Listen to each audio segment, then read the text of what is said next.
Masuknya Islam ke Nusantara telah memberikan warna baru dalam peradaban. Islam tidak hanya dianggap sebagai agama saja, akan tetapi Islam memiliki peran penting dalam kehidupan sosial, budaya, dan politik.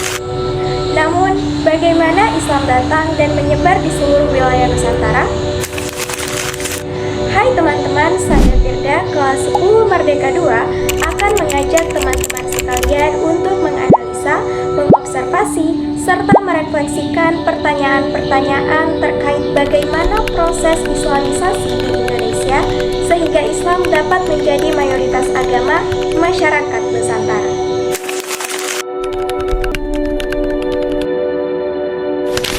Islamisasi di Nusantara dapat dikaitkan dengan 4 teori utama, yaitu teori Mekah, teori Persia, teori Gujarat, dan teori Tiongkok. Teori Mekah menurut Buya Hamka mengatakan bahwa Islam berasal dari tanah kelahirannya, yaitu Arab atau Mesir. Proses ini berlangsung pada abad pertama Hijriah atau abad ke-7 Masehi. Senada dengan pendapat Hamka, teori yang mengatakan bahwa Islam berasal dari Mekah juga dikemukakan oleh Anthony H. George. Menurutnya, proses islamisasi dilakukan oleh para musafir yang datang ke kepulauan Indonesia. Kaum ini biasanya mengembara dari satu tempat ke tempat lainnya dengan motivasi hanya pengembangan agama Islam. Teori Gujarat sendiri mengatakan bahwa Islam dibawa oleh para pedagang India yang berdagang di wilayah pantai barat Sumatera dan Jawa. Selanjutnya, teori Persia berbicara tentang pengaruh Islam yang dibawa oleh pedagang dan pelaut dari wilayah Persia dan Arab, kemudian memengaruhi para pedagang dan aristokrat di wilayah pesisir. Sementara itu, teori Tiongkok mengatakan bahwa kedatangan Islam dengan pengaruh para saudagar dari Tiongkok yang melakukan perdagangan dengan wilayah Nusantara. Ketika Islam mulai berkembang, lahirlah kerajaan bercorak Islam dibarengi dengan runtuhnya kerajaan Hindu dan Buddha. Kerajaan Islam di Nusantara memiliki peran yang sangat penting dalam membentuk wajah dan karakter bangsa Indonesia. Melalui kehadirannya, Islam memengaruhi berbagai aspek kehidupan masyarakat Nusantara, mulai dari bidang agama, sosial, budaya, hingga politik. Tercatat dalam sejarahnya, kerajaan Islam di Nusantara memiliki peran yang sangat penting, terutama dalam menyebarluaskan ajaran Islam di wilayah-wilayah yang belum tersentuh oleh masyarakat lain. Melalui upaya para tokoh dan penguasa kerajaan Islam, Islam pun dapat diterima dengan baik oleh masyarakat Nusantara. Pada abad ke-14, dalam kitab Negara Kartagama karya Putra Panca tahun 1365 Masehi, menyebut Maluku dibedakan dengan Ambon, yaitu Ternate. Hal itu juga dapat dihubungkan dengan Hikayat Ternate yang antara lain menyebutkan Moeloka, artinya Ternate, Tidore, Joiwowo, dan Bacan. Pada abad ke-14, masa kerajaan Majapahit sudah sering terjadi hubungan pelayaran dan perdagangan antara pelabuhan-pelabuhan terutama Tuban dan Gresik dengan daerah itu, Ternate, Tidore, bahkan Ambon. Pada abad tersebut, pelabuhan-pelabuhan yang masih di bawah Majapahit juga sudah didatangi oleh para pedagang Muslim guna memperoleh komoditi berupa rempah-rempah, terutama cengkeh dan pala. Para pedagang Muslim dari Arab dan Timur Tengah lainnya itu juga sangat mungkin mendatangi daerah Maluku.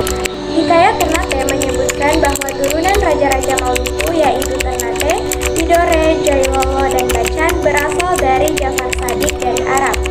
Terdapat pada tradisi setempat dikatakan bahwa Raja Ternate yang ke-12 bernama Molo Matea tahun 1350 sampai 1357 bersahabat dengan orang-orang Muslim Arab yang datang ke Maluku memberikan petunjuk pembuatan kapal.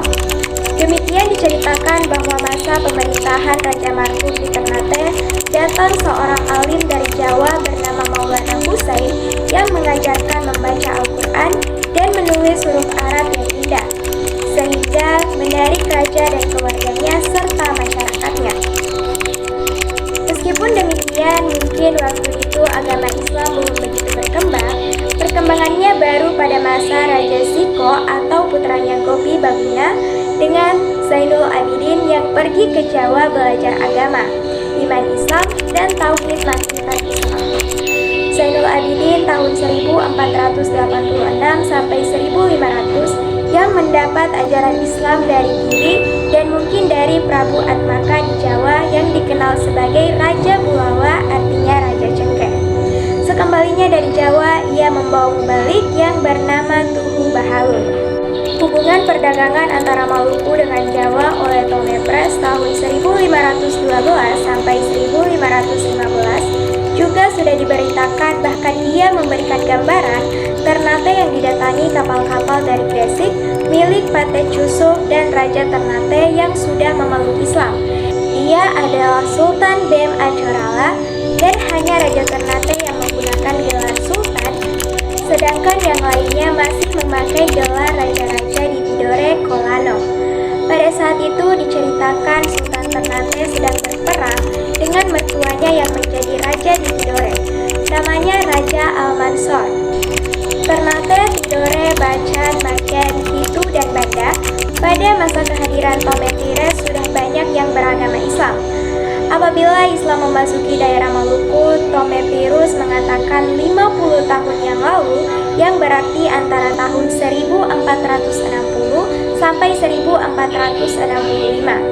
Tahun-tahun tersebut menunjukkan persamaan dengan berita Antonio yang mengatakan bahwa Islam di daerah Maluku mulai 80 atau 90 tahun lalu dari kehadirannya di daerah Maluku, yaitu pada tahun 1540 sampai 1545 yang kurang lebih terjadi pada tahun 1460 sampai 1465. Kerajaan Ternate sejak itu makin mengalami kemajuan baik di bidang ekonomi, perdagangan maupun di bidang politik.